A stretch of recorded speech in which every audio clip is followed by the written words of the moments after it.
Avez-vous déjà cueilli une tomate d'apparence parfaite, rouge et gorgée de soleil dans votre jardin, pour découvrir qu'elle était en fait une déception aqueuse? C'est une situation familière, n'est-ce pas? On a l'impression d'avoir tout fait correctement, mais cette douceur et ce goût intense de tomate tant recherchés sont absents.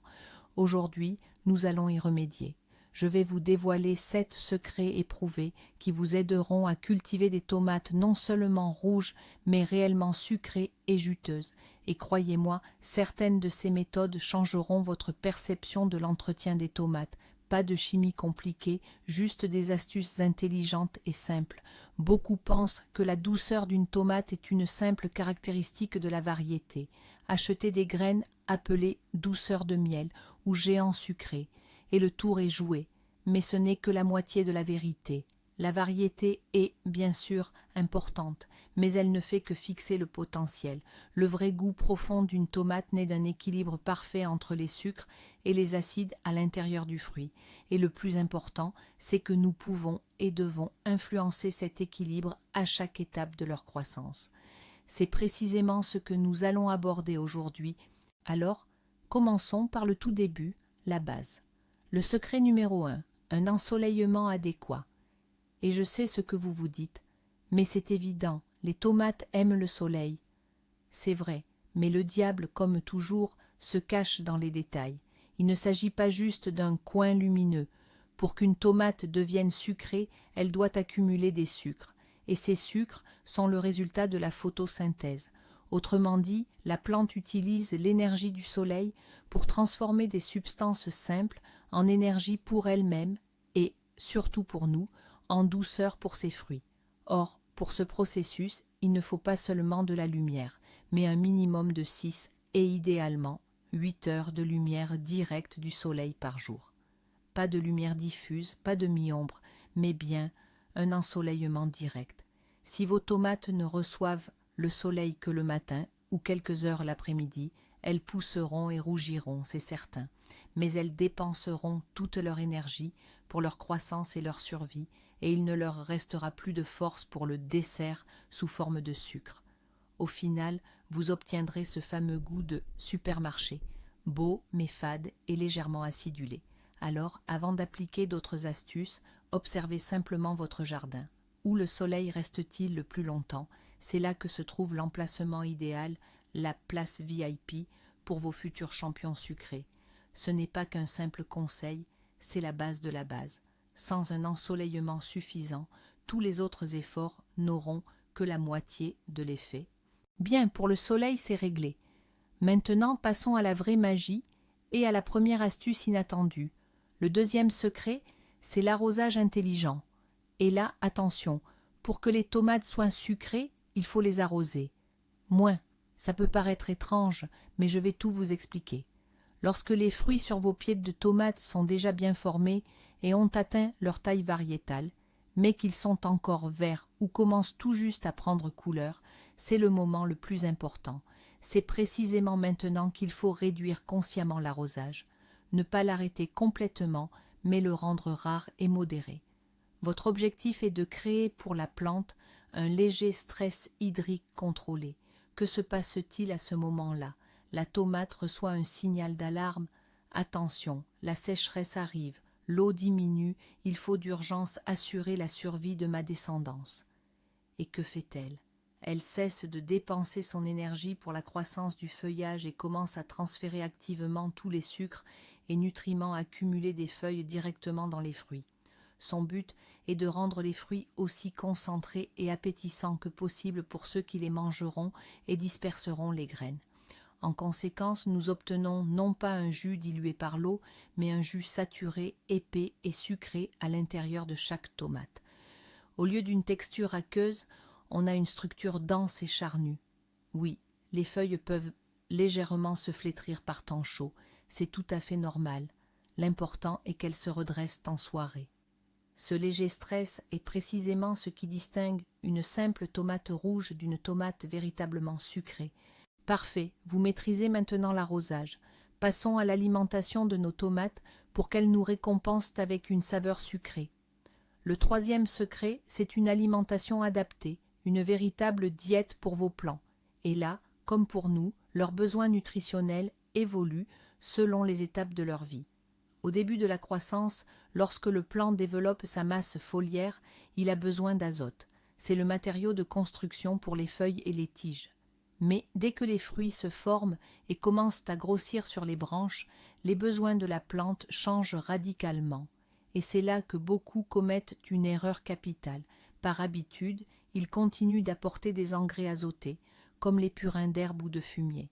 Résultat, la plante continue de pousser en feuilles, développant d'énormes feuilles et de nouveaux gourmands, mais n'ayant plus d'énergie pour ses fruits. Ils pendent, rougissent, mais restent acides. Le secret est qu'au stade du grossissement et de la maturation des fruits, il faut stopper l'azote et apporter l'élément clé de la douceur, le potassium. Le potassium est en quelque sorte le transporteur, c'est comme un camion qui collecte tous les sucres produits par les usines que sont les feuilles et les achemine vers l'entrepôt, nos tomates. Plus il y a de potassium, plus ce processus est rapide et efficace. Que faire? Passer aux engrais potassiques. La méthode la plus simple et la plus populaire est le purin de cendre de bois, un verre de cendre pour un seau d'eau, laissé macérer et arroser au pied. Ou utiliser des engrais du commerce où la lettre K a la plus grande valeur dans la formule NPK, comme le monophosphate de potassium. Une ou deux de ces applications, espacées de 10 à 14 jours, et vous verrez de vos propres yeux comment le goût de votre récolte s'améliore considérablement. On a déjà restreint l'arrosage, bien fertilisé, et maintenant, place à ce que j'appellerais une méthode, disons, peu conventionnelle. Le quatrième secret peut sembler un peu radical, voire même cruel, mais il est d'une efficacité redoutable. Nous allons soumettre la plante à un stress physique léger, mais très ciblé. Vous vous souvenez de notre logique concernant l'arrosage? Plante en danger, toutes les ressources aux fruits. Ici, le principe est le même, mais le signal envoyé à la tomate sera encore plus puissant. C'est comme si on lui disait « Ami tomate, ton temps est compté, il est grand temps de penser à ta descendance. » Et la plante obéissante va alors concentrer toutes ses ressources pour rendre les fruits les plus nutritifs possibles. Mais concrètement, comment faire? Il s'agit d'une vieille astuce de jardinier, un truc de grand-mère. Lorsque les fruits des deuxième ou troisième bouquets sont déjà bien formés, saisissez délicatement la tige principale de la plante juste en dessous de ces bouquets et, très doucement, faites-la pivoter sur son axe, comme si vous essoriez du linge, mais avec un minimum de force. Votre objectif est d'entendre un léger craquement, à peine perceptible. L'idée n'est pas de la casser, mais juste de fracturer légèrement ses fibres internes. Ce microdommage ne tuera pas la plante, loin de là, mais il agira comme un signal d'alarme extrêmement puissant pour elle. Elle va instantanément basculer tous ces processus internes de la croissance vers la maturation. Tous les sucres, tous les nutriments vont alors se diriger directement vers les tomates. Oui, cela peut sembler un peu barbare, mais le résultat, un goût concentré, intense et sucré, justifie amplement cette astuce maligne. Maintenant que nous avons abordé le soleil, l'eau, la nutrition et même le stress, parlons des voisins. Le cinquième secret des tomates sucrées réside dans un bon compagnonnage au potager. Et oui, les plantes peuvent influencer le goût les unes des autres, et ce n'est pas de la mystique mais de la science. Certaines plantes libèrent dans le sol et l'air des substances volatiles particulières, les phytoncides. Ces substances peuvent repousser les nuisibles, améliorer la structure du sol et, ce qui est le plus intéressant pour nous, influencer directement la composition chimique des fruits voisins, rendant leur saveur plus prononcée et plus riche. Alors, qui est le meilleur ami de la tomate sucrée? Le champion incontesté en la matière est le basilic. Cette herbe aromatique n'est pas associée aux tomates dans la salade caprese par hasard. Leur amitié commence dès le potager.